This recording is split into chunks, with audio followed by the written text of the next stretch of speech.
चलिए बिना समय बर्बाद किए हुए आगे हल करते हैं। ये अगला दो प्रश्न 7 का अथवा वाला प्रश्न है। इसमें कह रहा है कि फैराडे के विद्युत चुंबकीय प्रेरण का नियम लिखिए। स्वप्रेरण एवं अन्योन्य प्रेरण में अंतर स्पष्ट कीजिए।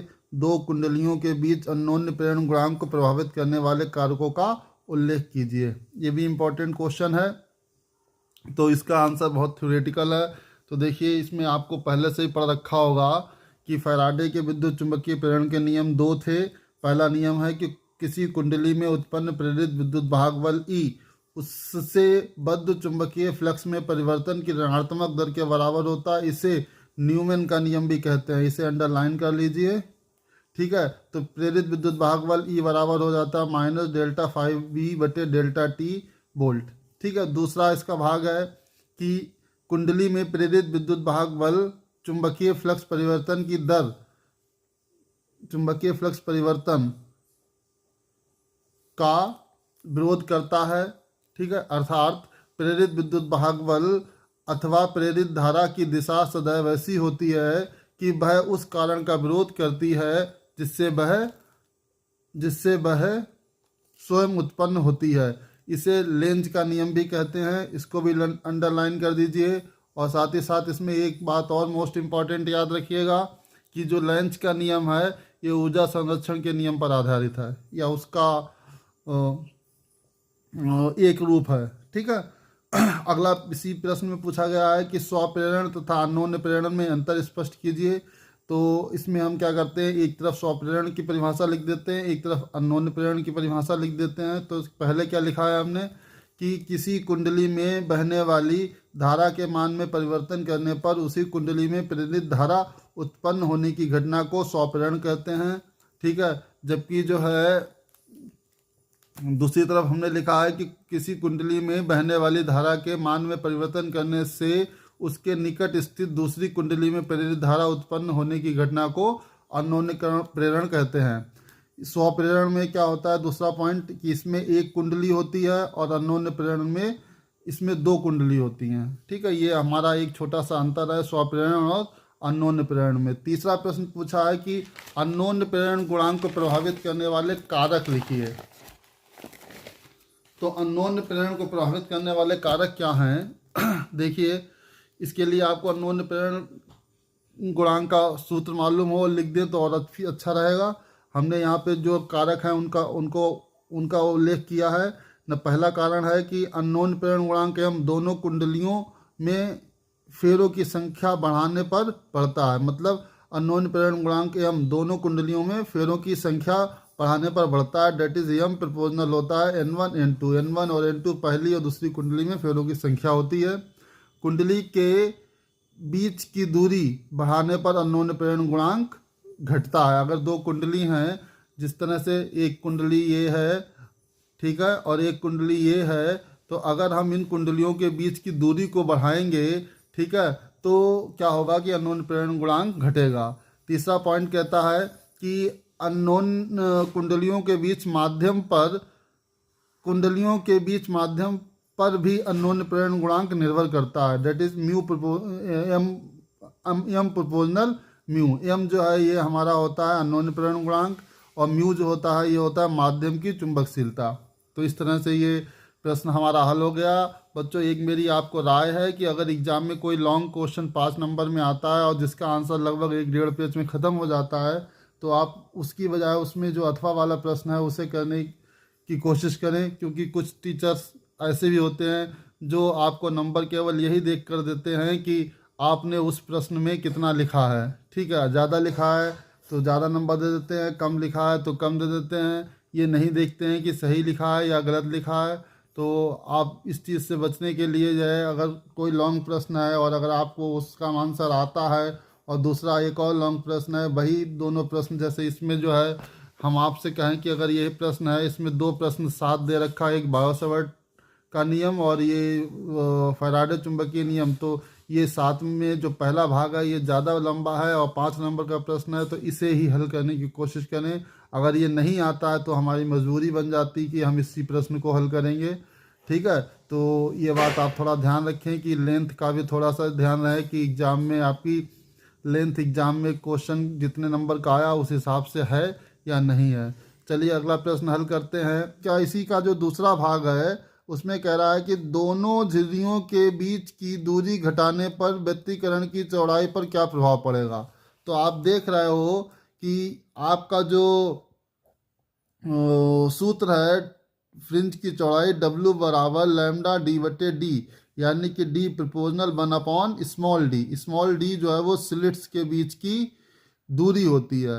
ये स्लिट S1 है, ये स्लिट S2 है, इनके बीच की दूरी जो है ये होती है D। तो आप देख रहे हैं यहाँ पे उल्टा रिलेशन है, W प्रोपोर्शनल 1/D। तो अगर आप स्लिट के बीच की चौड़ाई को घटाएंगे तो जो फ्रिंजेस बनती हैं उनकी चौड़ाई बढ़ जाएगी। तो आप इसका उत्तर क्या लिखेंगे? आप इसका उत्तर लिखेंगे, मैं बोल देता हूँ, आप लोग सुन सुन के लिख लीजिएगा कि यदि स्लिट्स के बीच की दूरी घटाते हैं तो फ्रिंजेस की चौड़ाई बढ़ जाती है। ठीक है, ये इसका आंसर होगा। फिर इसमें आपको प्रश्न 8 का ही एक अथवा प्रश्न दे रखा है। प्रश्न 8 का ही एक अथवा प्रश्न दे रखा है कि बोहर परमाणु मॉडल के अभिग्राहितियों का उल्लेख कीजिए तथा हाइड्रोजन परमाणु के स्थिर कक्षाओं में इलेक्ट्रॉन के ऊर्जा हेतु व्यंजक प्राप्त कीजिए। मोस्ट इम्पॉर्टेंट चैप्टर क्वेश्चन है ये। इस चैप्टर से सबसे ज़्यादा यही क्वेश्चन पूछा जाता है। ये परमाणु संरचना वाला चैप्टर है, उसी से ही ये प्रश्न आया है और इस चैप्टर से सबसे ज़्यादा पूछा जाने वाला प्रश्न ये है। तो इसका जो आंसर होगा वो आंसर क्या होगा मैं आपको दिखाता हूँ। तो प्रश्न का जो सही आंसर है वो ये है कि सबसे पहले हम लिखेंगे बोहर मॉडल, परमाणु मॉडल की अभिग्राहिति यानी कि परिकल्पनाएं। ठीक है, तो इसमें बोहर ने जो परिकल्पनाएं की थी एटॉमिक मॉडल को समझाने के लिए वो लिखी जाएंगी। तो सबसे पहली कल्पना क्या किया था, या सबसे पहले बोहर ने क्या बताया था कि जो परमाणु होता है, परमाणु में एक सूक्ष्म भाग होता है जो कि उसके केंद्र पर होता है और उस भाग को हम नाभिक कहते हैं। क्या लिखा है कि परमाणु के केंद्र पर एक सूक्ष्म नाभिक होता है जिसमें परमाणु का लगभग सभी द्रव्यमान निहित होता है तथा इलेक्ट्रॉन नाभिक के चारों ओर वृत्तीय कक्षा में घूमते हैं। इलेक्ट्रॉनों को आवश्यक अभिकेंद्र बल नाभिक व इलेक्ट्रॉन के बीच वैद्युत बल से प्राप्त होता है। तो ये आपका जो है परमाणु है। परमाणु में जो है एक बीच का केंद्र नाभिक कहलाता है। नाभिक पे आवेश होता है प्लस ZE और इससे r दूरी पर एक कोई वृत्तीय कक्षा है जिसमें एक इलेक्ट्रॉन है और ये इलेक्ट्रॉन b वेग से घूम रहा है। तो इससे वृत्तीय पथ पर घूमने के लिए जो अभिकेंद्र बल मिलता है वो इनके बीच लगने वाले वैद्युत बल से प्राप्त होता है। तो भाई मैंने यहाँ पे लिख दिया अभिकेंद्र बल का सूत्र mv² बराबर, और जो वैद्युत बल लगेगा वो होता है 1/4πε0 Q1 Q2/r²। Q1 की जगह नाभिक का आवेश लिया जाएगा और Q2 की जगह पे इलेक्ट्रॉन का आवेश लिया जाएगा। तो नाभिक का आवेश है ZE तो हमने लिख दिया ZE और इलेक्ट्रॉन का आवेश है E तो हमने लिख दिया E। ठीक है बच्चों, दूसरा पॉइंट इसका जो है जो कि बहुत इंपॉर्टेंट है, कह रहा है कि इलेक्ट्रॉन केवल उन्हीं कक्षाओं में घूमते हैं जिनमें उनका कोणीय संवेग h/2π का पूर्ण गुणज होता है। जहाँ h जो है, जहाँ h प्लांक नियतांक है, h जो है वो क्या है, प्लांक नियतांक है। ठीक है, तो यानी कि कोणीय संवेग हमारा होता है mvr। कोणीय संवेग क्या होता है, mvr। तो कोणीय संवेग mvr का मान जो है वो h/2π का पूर्ण गुणज होता है। तो हमने लिख दिया mvr बराबर n × h/2π। n हमारा जहाँ एक पूर्णांक होता है जिसका मान 1 2 3 4 10 होता है। ठीक है, इन कक्षाओं को स्थायी कक्षाएं कहते हैं। मतलब जिन कक्षाओं में इलेक्ट्रॉन का कोणीय संवेग mvr जो है वो h/2π का पूर्ण गुणज होता है, उन कक्षाओं को हम स्थायी कक्षाएं कहते हैं। ये दूसरा पॉइंट हो गया। ठीक है, बोहर ने बताए थे सारे पॉइंट। ठीक है बच्चों, तीसरा पॉइंट है कि स्थायी कक्षाओं में घूमते इलेक्ट्रॉन ऊर्जा उत्सर्जित नहीं करते हैं। जब इलेक्ट्रॉन स्थायी कक्षा में घूमते हैं तो ऊर्जा का उत्सर्जन नहीं करते हैं, अतः परमाणु का स्थायित्व बना रहता है। जब ऊर्जा उत्सर्जित नहीं करते हैं तो परमाणु की ऊर्जा हानि नहीं होती है, इलेक्ट्रॉनिक की ऊर्जा हानि नहीं होती, तो परमाणु स्थायी बना रहता है। और अगला पॉइंट ये होता है कि जब इलेक्ट्रॉन उच्च ऊर्जा स्तर E2 से निम्न ऊर्जा स्तर E1 में जाता है तो वह एच न्यू, ये न्यू बना है बेटा, ठीक है, न्यू का एच न्यू ऊर्जा का फोटोन उत्सर्जित करता है। तो E2 माइनस E1 बराबर जो हो जाता है ये हो जाता है एच न्यू, जहाँ न्यू उत्सर्जित ऊर्जा की आवृत्ति है या बोहर का आवृत्ति प्रतिबंध कहलाया जाता है। ठीक है, तो ये इतने चार जो है वो परिकल्पनाएं थी किसकी, बोहर की, जिन्होंने परमाणु संरचना या परमाणु मॉडल को समझाने के लिए दिया था। अब इसी प्रश्न में कह रहा है कि हाइड्रोजन परमाणु के लिए स्थायी कक्षा में ऊर्जा का व्यंजक प्राप्त कीजिए। तो अगर हम स्थायी कक्षा में ऊर्जा का व्यंजक प्राप्त करते हैं तो उसके लिए हम क्या करते हैं सबसे पहले हम क्या करते हैं, हेडिंग डालते हैं कि स्थायी कक्षा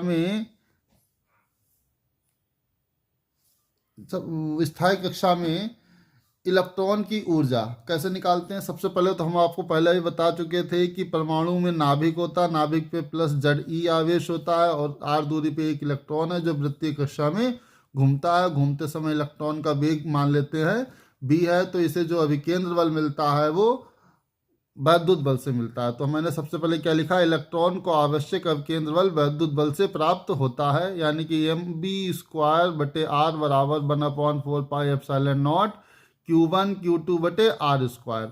ये वैद्युत बल का सूत्र होता है, लेकिन Q1 की जगह हम लिखते हैं Ze और इलेक्ट्रॉन का आवेश होता है E, तो हम लिख देते हैं Q1 की जगह लिख देते हैं Ze और Q2 की जगह लिख देते हैं E। अब आपको मालूम है ये डेरिवेशन हमें हाइड्रोजन परमाणु के लिए करना है, तो हाइड्रोजन परमाणु के लिए Z का मान होता है 1, तो हम यहाँ पे क्या करेंगे, Z की वैल्यू रख देंगे 1, तो हमारा mb² बटे r बराबर हो जाएगा 1/4πε0, Z की जगह हो जाएगा 1 और E हो जाएगा E² बटे r²। अब r से r 1 कैंसिल हो जाता है, तो mb² बराबर हो जाता है 1/4πε0 E² बटे r। इसे मान लेते हैं समीकरण 1। अब हमने आपको जब बोहर परमाणु मॉडल पढ़ाया था तो उसमें पढ़ाया था कि स्थायी कक्षा में कोणीय संवेग mb/r बराबर होता है n × h/2π। ठीक है, अब हम इसका दोनों तरफ वर्ग कर देते हैं, तो ये m² b² r² बराबर हो जाता है n² h² 4πr², दोनों तरफ वर्ग कर देते हैं। अब हम समीकरण 2 को समीकरण 1 से भाग कर देते हैं, तो हमारा जब हम इसे कैलकुलेशन करते हैं तो ये हमारे हाइड्रोजन परमाणु में जो कक्षाओं की त्रिज्या है उस त्रिज्या का सूत्र निकल आता है। ये सूत्र अगर आपको याद है तो आप यहाँ से चाहें तो ना भी लिखें। अब इसमें क्या करते हैं हम आगे, अब हम पहले क्या करते हैं, इलेक्ट्रॉन की गतिज ऊर्जा निकालते हैं। हम पहले क्या करते हैं, इलेक्ट्रॉन की गतिज ऊर्जा निकालते हैं। गतिज ऊर्जा इलेक्ट्रॉन की क्या होगी, गतिज ऊर्जा के बराबर 1/2 mb², जहाँ m इलेक्ट्रॉन का द्रव्यमान है और b वेग है। तो समीकरण 1 में हमें मालूम था कि mb² का मान जो होता है वो होता है 1/4πε0 E² बटे r। तो हमने mb² का यहाँ पे मान रख दिया, 1/2 ऐसे लिखा रहने दिया, mb² का मान रखा कहाँ से, समीकरण 1 से। तो इलेक्ट्रॉन की जो ये इलेक्ट्रॉन की गतिज ऊर्जा निकल आई। अब हम इलेक्ट्रॉन की वैद्युत स्थितिज ऊर्जा निकालते हैं। तो इलेक्ट्रॉन की वैद्युत स्थितिज ऊर्जा क्या होती है वो आपको मालूम है, U बराबर 1/4πε0 Q1 Q2 बटे r, ये होती है इलेक्ट्रॉन की किसी भी वैद्युत निकाय की स्थितिज ऊर्जा क्या होती है, 1/4πε0 Q1 Q2 बटे r²। अब यहाँ पे जो हमारा निकाय है, इस निकाय में जो है एक नाभिक है जो धनावेशित है और एक इलेक्ट्रॉन है जो ऋणावेशित है। तो Q1 की जगह पे नाभिक हो जाएगा और Q2 की जगह पे इलेक्ट्रॉन हो जाएगा। तो नाभिक का जो आवेश है, नाभिक का जो आवेश है वो हमारा Q1 है। तो हमने क्या किया, Q1 की जगह पे Ze रख दिया और इलेक्ट्रॉन का आवेश Q2 है तो इलेक्ट्रॉन का आवेश -e रख दिया, क्योंकि इलेक्ट्रॉन पे आवेश ऋणात्मक होता है। तो ये हमारा जो है U बराबर हो जाएगा, माइनस पहले लिख लिया, 1/4πε0 Ze E² बटे r हो जाएगा। अब आपको मालूम है फिर से भाई, हाइड्रोजन परमाणु के लिए Z का मान 1 होता है, तो हमारी यू बराबर हो जाएगा, इसमें जेड की जगह हमने 1 रख दिया, तो ये हो जाएगा 1/4 pi epsilon naught E square बटे आर। अब हम इलेक्ट्रॉन की कुल ऊर्जा निकालते हैं, तो कुल ऊर्जा निकालने के लिए हम क्या करते हैं, ई बराबर गतिज ऊर्जा प्लस स्थितिज ऊर्जा मतलब के प्लस यू। अब हम यहाँ पे गतिज ऊर्जा का मान रख देते हैं 1/2 1/4 m पाई एप्सिलॉन नॉट ई स्क्वायर बटे आर प्लस, और फिर हम यहाँ पे यू का मान रख दें। यू का मान क्या आता है, -1/4 एप्सिलॉन नॉट ई स्क्वायर बटे आर। अब ये हमने यहाँ पे सारी कैलकुलेशन की है, ठीक है। तो ये हमारा आ गया -1/2 into 10 to power 1/2 into 1/4 pi epsilon naught E square बटे आर, ठीक है। अब इसमें हम आर का मान रख देते हैं। अब देखिए यहाँ पे आर का मान हमारा यूज़ हो रहा है, तो अगर आपको आर का मान याद है तो अच्छा है, आप लिख दीजिए। अगर नहीं याद है तो पहले जैसे हमने निकाल के दिखाया है आप वैसे निकाल लेंगे, ठीक है। तो हम जब इस पे आर का मान रखते हैं तो हमारी जो nth कक्षा में इलेक्ट्रॉन की ऊर्जा है उस ऊर्जा का सूत्र आ जाता है, ई बराबर -m(e⁴ 8 epsilon not square H square into 1/n square, ठीक है। यही nth ऊर्जा स्थायी ऊर्जा स्तर में इलेक्ट्रॉन की ऊर्जा का व्यंजक है। और अगर इसमें कैलकुलेशन में कहीं पे आपको नहीं समझ में आया तो आप कमेंट कर दीजिएगा, मैं वीडियो के माध्यम से आपको समझा दूंगा कि मैंने कहाँ पे क्या कैलकुलेशन की थी, ठीक है। इसी में थोड़ा सा आप जो है अगर ये जो और बढ़ाना चाहें वैसे यहाँ पे भी लिख देंगे तब भी आपको फुल मार्क्स मिलेंगे, लेकिन इतना और थोड़ा सा बढ़ा देंगे तो अच्छा रहेगा। क्या बढ़ा देंगे कि m आप इलेक्ट्रॉन की द्रव्यमान m, आवेश E, एप्सिलॉन नॉट और प्लांक कांस्टेंट h का मान रख के जब इसे हल करेंगे तो ये आपका आ जाता है E बराबर -13.6 बटे n स्क्वायर, ठीक है। और ये जो आंसर आता है ये सीधे इलेक्ट्रॉन वोल्ट में आता है, तो ये लिख देंगे तो और भी अच्छा रहेगा, ठीक है। अब ये केवल हाइड्रोजन के लिए सत्य है, और अगर आप चाहते हो कि इसे सभी पदार्थों पर लगाना चाहेंगे तो हम यहाँ पे इसमें जेड स्क्वायर से और मल्टीप्लाई कर देते हैं, लेकिन हम केवल अभी अनसॉल्व हल कर रहे हैं। अनसॉल्व में जो प्रश्न पूछा गया हम केवल उतना ही आंसर दे रहे हैं। तो इस तरह से हमने इस प्रश्न का भी आंसर दे दिया है। अब इसमें जो है हमारा अगला प्रश्न है पीएन संधि में अवक्षय परत क्यों बनती। प्रश्न नंबर 9 है, कह रहा है पीएन संधि में अवक्षय परत क्यों बनती है, उपयुक्त आरेख की सहायता से स्पष्ट कीजिए।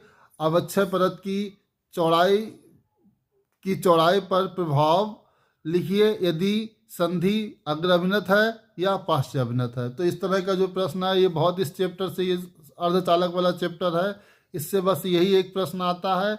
या फिर दूसरा प्रश्न ये बनता है कि पीएन डायोड का पूर्ण तरंग दृष्टिकारी व अर्ध तरंग दृष्टिकारी की तरह प्रयोग बताइए।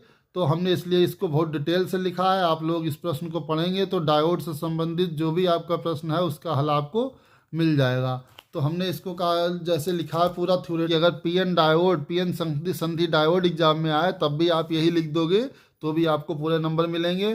तो इसे मैंने ज़्यादा एक्सप्लेन लिखा तो बहुत डिटेल में है, लेकिन ज़्यादा एक्सप्लेन नहीं करूँगा क्योंकि वीडियो बहुत ज़्यादा लंबा हो रहा है। तो इसमें क्या होता है कि पीएन संधि डायोड में एक और पी टाइप अर्धचालक व दूसरी ओर एन टाइप अर्धचालक होता है। इन दोनों अर्धचालकों के बीच की परिसीमा को पीएन संधि कहते हैं। जैसा कि चित्र में देख रहे हो कि ये जो पीएन डायोड है, इस पीएन डायोड में एक तरफ पी टाइप सेमीकंडक्टर है, दूसरी तरफ एन टाइप सेमीकंडक्टर है। इसके जो बीच में ये जो जंक्शन है, ये जो रेखा है, इसी को हम कहते हैं पीएन संधि। पीएन संधि, ठीक है बच्चों, इसको हम पीएन संधि कहते हैं। अब इसमें क्या है कि पी टाइप रीजन, ये वाला जो होता है पी टाइप रीजन में होल मतलब हिंदी में बोलते हैं कोटर, ठीक है। होल बहुसंख्यक आवेश वाहक हैं तथा उतने ही स्थिर निगेटिव एक्सेप्टर आयन हैं, ठीक है। ये जो हमने बनाया गोल गोल, ये है हमारे होल, और हर होल के साथ एक ऋण आयन होता है। उस ऋण आयन को भी हमने दिखाया है। इस ऋण आयन को हम कहते हैं एक्सेप्टर आयन, ठीक है, मतलब ग्राही आयन, ठीक है। इसी प्रकार से इधर जो है हमारे बहुसंख्यक आवेश वाहक इलेक्ट्रॉन होते हैं, और हर इलेक्ट्रॉन के साथ एक धनायन होता है, जो कि हमने ये प्लस में धनायन बनाया है। इसे हम कहते हैं डोनर आयन, दाता आयन। ठीक है, हम लिख देते हैं डोनर आयन, हिंदी में बोलते हैं दाता आयन। ठीक है बच्चों, ये चित्र आप बना दोगे अच्छे से तो आपको बहुत अच्छे नंबर मिलेंगे। ये लिखा है, इसी प्रकार एन टाइप रीजन में इलेक्ट्रॉन बहुसंख्यक आवेश वाहक होते हैं तथा उतने ही स्थिर पॉजिटिव डोनर आयन है। इस प्रकार दोनों ही रीजन वैद्युत उदासीन होते हैं। मतलब कि यहाँ पे कोटर धनावेशित होता है लेकिन उसके साथ ऋण आयन है, और यहाँ इलेक्ट्रॉन ऋण आवेशित होता है तो उसके साथ डोनर धनायन है। ठीक है, तो इस तरह से ये भी न्यूट्रल रहता है, उदासीन, और ये भी उदासीन रहता है। अब इसमें क्या होता है कि जैसे ही पीएन संधि बनती है, इस चित्र में जैसे ही पीएन संधि बनती है तो क्या होता है, ऊष्मीय विक्षोभ के कारण संधि के आर पार बहुसंख्यक आवेश वाहकों का विसरण प्रारंभ हो जाता है। जैसे ही ये संधि बनती है वैसे ही इलेक्ट्रॉन इधर से इधर आते हैं और होल इधर से इधर आना प्रारंभ कर देते हैं। ठीक है, फिर क्या लिखा है, एम टाइप रीजन से कुछ इलेक्ट्रॉन पी टाइप रीजन में तथा पी टाइप रीजन से कुछ होल एन टाइप रीजन में विसरित हो जाते हैं, मतलब पहुंच जाते हैं। विसरण के पश्चात यहाँ आवेश वाहक अपने अपने पूरकों, मतलब इलेक्ट्रॉन होल को और होल इलेक्ट्रॉन को उदासीन मिलकर परस्पर उदासीन कर देते हैं। मतलब इलेक्ट्रॉन होल को उदासीन कर देता है, होल इलेक्ट्रॉन को उदासीन कर देता है। इस प्रकार संधि के समीप एन रीजन में पॉजिटिव चार्ज तथा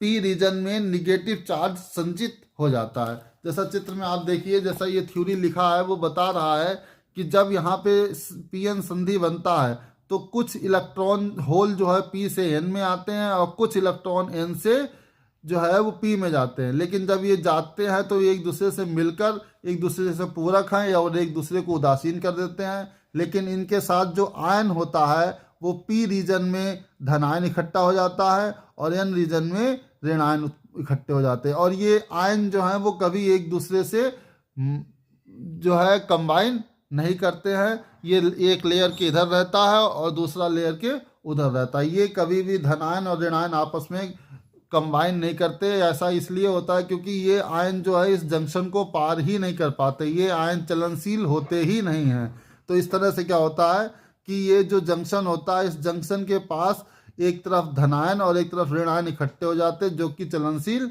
नहीं है। तो इस क्षेत्र में क्या होता है, हमें कोई भी चलनशील आवेश वाहक प्राप्त नहीं होता है यहाँ से यहाँ तक। इसी क्षेत्र को हम अवक्षय परत कहते हैं और इस प्रकार अवक्षय परत बन जाती है। यही इसमें आगे लिखा हुआ है। ठीक है बच्चों, क्या लिखा है, पी टाइप में निगेटिव चार्ज संचित हो जाता है। इससे संधि के आर पार विभवांतर उत्पन्न हो जाता है तथा एक आंतरिक वैद्युत क्षेत्र EI स्थापित हो जाता है जो एन रीजन से पी रीजन की ओर दिष्ट होता है। वैद्युत क्षेत्र कुछ समय पश्चात इतना प्रबल हो जाता है कि बहुसंख्यक आवेश वाहकों का और विसरण रुक जाता है। संधि के दोनों ओर की इस परत को, जिसमें चलनशील आवेश वाहक नहीं होते हैं, अवक्षय परत कहते हैं। इंग्लिश में इसको डिप्लेशन लेयर बोलते हैं। ठीक है, जो अवक्षय परत होती है ये 10⁻⁻6 मीटर की कोटि की होती है। अवक्षय परत के सिरों के जो बीच जो विभवांतर होता है उस विभवांतर को विभव प्राचीर कहते हैं। जर्मेनियम पीएन संधि के लिए विभव प्राचीर 0.3 वोल्ट होता है। सिलिकॉन पीएन डायोड के लिए विभव प्राचीर 0.7 वोल्ट होता है। अब इसमें पूछ रहा है कि अगर हम पीएन डायोड या पीएन संधि को फॉरवर्ड वाइज, मतलब अग्र दिशिक या पश्च दिशिक, मतलब रिवर्स वाइज में करते हैं तो डिप्लेशन लेयर के पे क्या प्रभाव पड़ता है वो हम बताते हैं। तो पहले हमने उसका चित्र बनाया है। तो चित्र में हम क्या करते हैं, आप देख रहे हैं कि हमारा एक पीएन डायोड है। इस पीएन डायोड में एक तरफ पी रीजन है और एक तरफ एन रीजन है। पी रीजन में होल है, एन रीजन में इलेक्ट्रॉन है। हमेशा याद रखिएगा, होल को सर्किल बना के दिखाते हैं और इलेक्ट्रॉन को डॉट बना के दिखाते हैं। तो जब हम इस पी रीजन को प्लस बैटरी के प्लस टर्मिनल से जोड़ देते हैं, ये हमारी बैटरी है, पी रीजन को प्लस से जोड़ देते हैं और एन रीजन को निगेटिव से जोड़ देते हैं। याद रखना, पी फॉर प्लस जुड़ा हुआ है, एन फॉर निगेटिव जुड़ा हुआ है। तो ये हमारा कहलाता अग्र दिशक। अग्र दिशक को अंग्रेजी में बोलते हैं फॉरवर्ड वाइसिंग, जो कि बोलना आसान है, लिखना आसान है, इसलिए मैं ज़्यादातर हर जगह फॉरवर्ड वाइसिंग ही लिखता हूँ, कहीं पर भी अग्र दिशक नहीं लिखता हूँ। ठीक है, तो इस कंडीशन को हम कहते हैं फॉरवर्ड वाइज।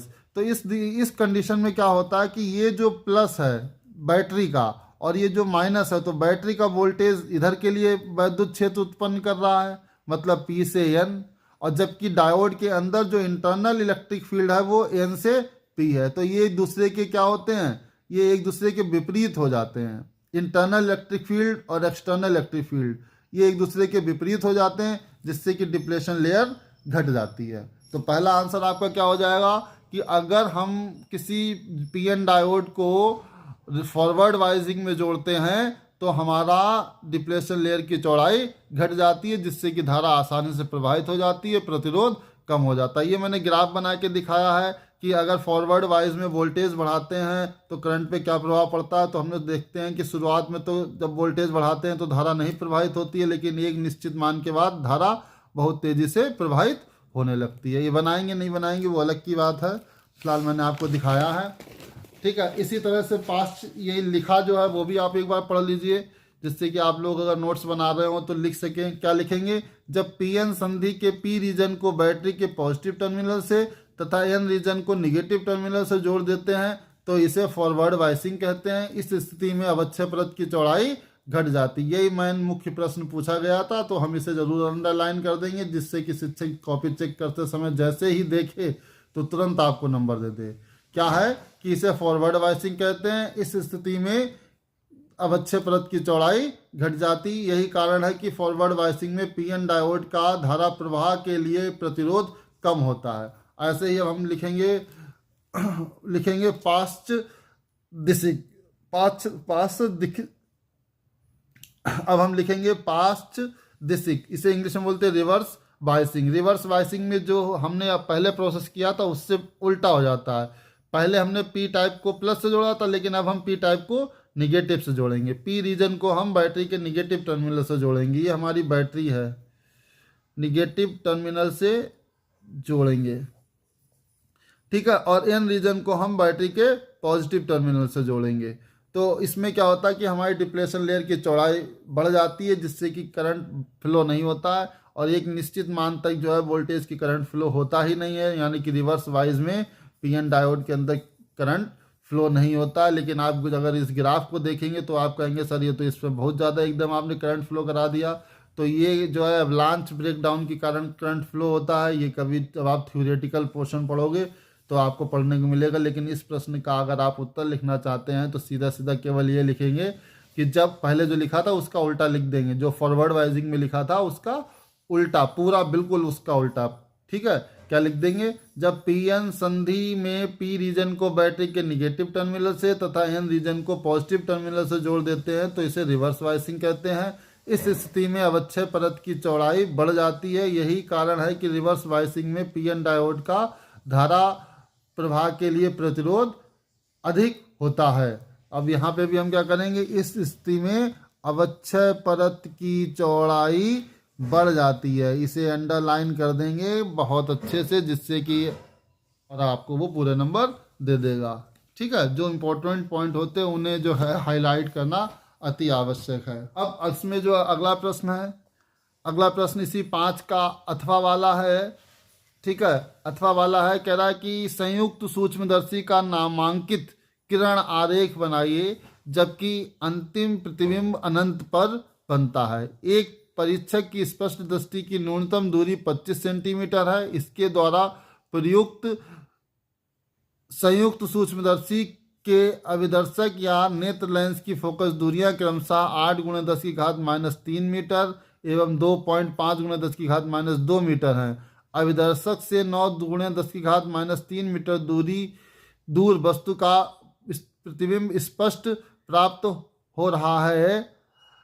अभिदर्शक एवं नेत्र लेंस के बीच की दूरी एवं सूक्ष्मदर्शी की आवर्धन क्षमता ज्ञात कीजिए। मोस्ट इंपॉर्टेंट क्वेश्चन है, और साथ ही साथ इसमें जो न्यूमेरिकल पूछा गया है वो भी मोस्ट इंपॉर्टेंट है, ठीक है। इस टाइप के न्यूमेरिकल एग्जाम में बहुत आते हैं। क्या करोगे, सूक्ष्मदर्शी हेडिंग डालोगे, फिर लिखोगे जब अंतिम प्रतिबिंब अनंत पे बनता है। अब इसमें न्यूमेरिकल भी था, नहीं तो हम यहाँ पे सूक्ष्मदर्शी की परिभाषा भी लिख देते, लेकिन कोई बात नहीं, आप लिख दीजिए एक ऐसा यंत्र जिससे अति सूक्ष्म वस्तुओं को देखा जाता है, सूक्ष्मदर्शी कहते हैं। अब इसमें क्या होता है कि हमारा जो प्रतिबिंब बनता है वही नामांकित प्रतिबिंब बनाने के लिए इन्होंने कहा था। क्या कहा था? संयुक्त सूक्ष्मदर्शी का नामांकित किरण आरेख बनाइए। तो मैंने नामांकित किरण आरेख बनाया है। तो नामांकित किरण आरेख ये आपका बना हुआ है आपके सामने, इसकी खूब ज़्यादा आप प्रैक्टिस करिए, ठीक है। इससे संबंधित जो मुख्य बिंदु हैं वो भी मैंने लिखे हैं। वो मुख्य बिंदु क्या हैं वो आप देख लीजिए कि जब अंतिम प्रतिबिंब अनंत पर बनता है तो इस दशा में अभिदर्शक वस्तु द्वारा प्रतिबिंब ए डैश बी डैश नेत्रिका ई के फोकस एफ ई डैश पर होगा। इस स्थिति में यू ई जो है वो एफ ई के बराबर होगा। क्या कह रहा है इस बात को समझ लीजिए कि जब भी अंतिम प्रतिबिंब सूक्ष्मदर्शी में अनंत पे बनता है तो ये जो हमारा अभिदर्शक है, ये अभिदर्शक जो वस्तु का प्रतिबिंब बनाता है ए डैश बी डैश, तो ये ए डैश बी डैश जो है हमेशा एफ ई डैश मतलब नेत्रिका के फोकस पे बनता है। इस वस्तु का प्रतिबिंब इस अभिदर्शक द्वारा जब भी यहाँ पे बनेगा तो वो जो बिंदु होगा वो इस लेंस, इस नेत्रिका का क्या होगा? फोकस होगा, ठीक है। इसका मतलब ये हुआ कि ये जो वस्तु का प्रतिबिंब ए डैश बी डैश है, इसकी जो लेंस से दूरी है वो कितनी होगी? एफ ई होगी। और ये जो प्रतिबिंब है ये नेत्रिका के लिए वस्तु का कार्य करेगा। तब ये वस्तु का कार्य करेगा तो इसकी दूरी हो जाएगी यू ई। जो दूरी है वस्तु की दूरी है वो कितनी हो जाएगी? यू ई। और आपको मालूम है कि ये जो प्रतिबिंब ए डैश बी डैश बना है ये नेत्रिका के फोकस पे बना है, तो यू ई बराबर हमारा हो जाएगा एफ ई, ठीक है। फिर यहाँ से एक प्रकाश किरण सीधी यहाँ से इसके केंद्र से होके जाएगी, एक समांतर जाएगी, फिर ये फोकस से होके जाएगी और ये जो आई हैं ये किरणें भी जो है समांतर हो जाएंगी अपवर्तन के पश्चात लेंस से, क्योंकि ये फोकस पे प्रतिबिंब बन रहा है। तो जब हम इनको पीछे बढ़ाएंगे तो पीछे बढ़ाने पर हमारा कहीं अनंत पे जो है प्रतिबिंब बनेगा। जब प्रतिबिंब अनंत पे बनता है तो जो सूक्ष्मदर्शी की आवर्धन क्षमता होती है उस आवर्धन, वैसे तो आवर्धन क्षमता का तो जनरल फार्मूला होता है माइनस बी जीरो बटे यू जीरो डी बटे यू ई। लेकिन जब प्रतिबिंब अनंत में बनता है तो यू ई का मान एफ ई के बराबर हो जाता है, तो हम यू ई की जगह पे यहाँ पे एफ ई लिख देते हैं। और जब प्रतिबिंब अनंत पर बनता है तो जो हमारी सूक्ष्मदर्शी की लंबाई होती है वो B zero plus F zero हो जाती है। वैसे सही फार्मूला तो होता है B zero plus U E, लेकिन हमारा यू ई जो है वो बराबर होता है एफ ई, तो हम यू ई की जगह यहाँ क्या लिख देते हैं? F E. अब इसी में जो न्यूमेरिकल दे रखा है उस न्यूमेरिकल को हम लगाते हैं। तो पहले हमें जो दिया है हम उस चीज़ों को लिख लेते हैं। हमें इस न्यूमेरिकल में क्या क्या दे रखा है कि एक प्रेक्षक की स्पष्ट दृष्टि की न्यूनतम दूरी 25 सेंटीमीटर है। तो हमने न्यूनतम दूरी लिख ली डी बराबर 25 सेंटीमीटर। जब हमने इसे मीटर में गुणा किया, कन्वर्ट किया, तो ये 25 × 10⁻² मीटर हो गया। फिर इसमें कह रहा है कि इसके द्वारा प्रयुक्त सूक्ष्मदर्शी के अभिदर्शक एवं नेत्र लेंस की फोकस दूरियां 8 × 10⁻³ गुणे एवं 2.5 × 10⁻² मीटर हैं। तो हमने अभिदर्शक की फोकस दूरी लिख ली एफ ओ बराबर 8 × 10⁻³ मीटर, नेत्रिका की फोकस दूरी लिख ली एफ ई बराबर 2.5 × 10⁻² मीटर। और इसमें प्रश्न में बताया गया है कि अभिदर्शक से 9 × 10⁻³ मीटर दूर वस्तु का स्पष्ट प्रतिबिंब प्राप्त हो रहा है। तो जो वस्तु की दूरी है अभिदर्शक से वस्तु की दूरी होती है यू ओ 9 × 10⁻³ आपको मालूम है वस्तु की दूरी हमेशा ऋणात्मक में ली जाती है, तो हमने इसे लिख लिया -9 × 10⁻³ अब अभिदर्शक लेंस के लिए हम लेंस मेकर फार्मूला लगाते हैं, वो होता है 1/f बराबर 1/b माइनस 1/u। लेकिन अभिदर्शक की बात हो रही है तो हम हर जगह क्या कर देंगे 1/fo बराबर 1/b माइनस 1/u। अब हम क्या करते हैं यहाँ पे 1/b0 का मान निकालने के लिए इसको इधर ले आते हैं, तो ये हो जाता है 1/fo plus 1/fo plus 1/uo। 1/fo का मान रख देते हैं और 1/uo का मान रख देते हैं। uo का मान हमेशा निगेटिव में रखा जाता है, तो हम -9 × 10⁻³ कर देते हैं। अब ये प्लस माइनस माइनस हो जाएगा। अब हम इसके एलसीएम ले लो, इसकी मल्टीप्लाई कर लेंगे तो 9 × 8 = 72 और 10⁻⁻6 इसकी मल्टीप्लाई 1 से हो जाएगी, इसकी मल्टीप्लाई 1 से हो जाएगी, माइनस आ जाएगा। तो ये 1/b0 बराबर हो जाएगा 1 × 10⁻³ बटे 7 72 × 10⁻6। जब इसे हल करेंगे तो b0 आ जाएगा हमारा जब हम इसे हल करेंगे तो b0 आ जाएगा 72 × 10⁻³ मीटर। ये मैंने कैलकुलेशन की है। अगर आपसे कैलकुलेशन में कहीं पे कोई दिक्कत हो रही है, आप कहीं पे समझ में नहीं आ रहा, तो आप कमेंट कर दीजिएगा, मैं आपको वीडियो द्वारा समझाने की कोशिश करूँगा।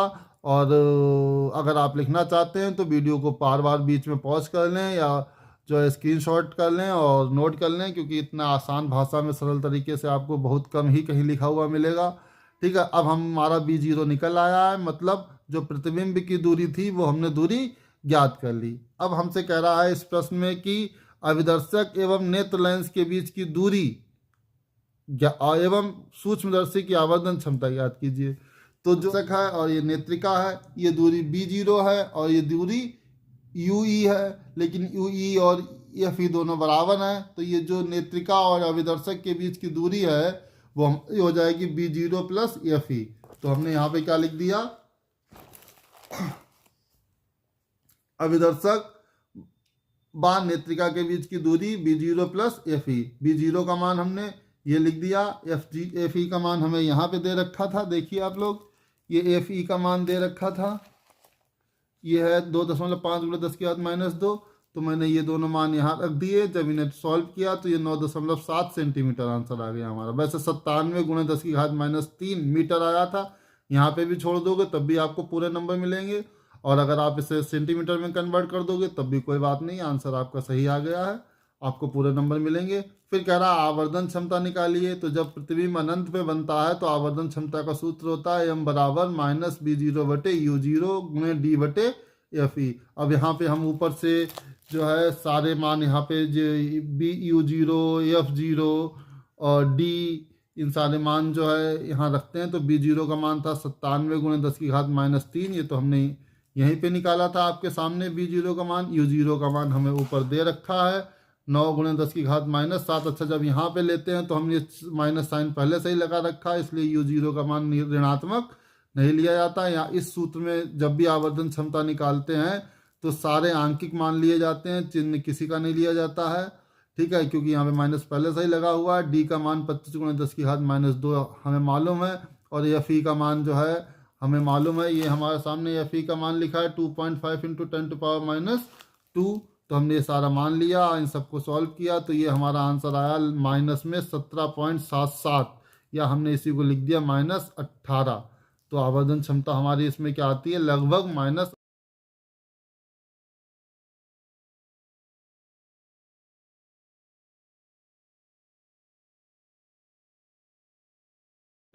आती है। -18 आने का मतलब ऋणात्मक है, ऋणात्मक मतलब प्रतिबिंब जो है वस्तु के उल्टा बनता है।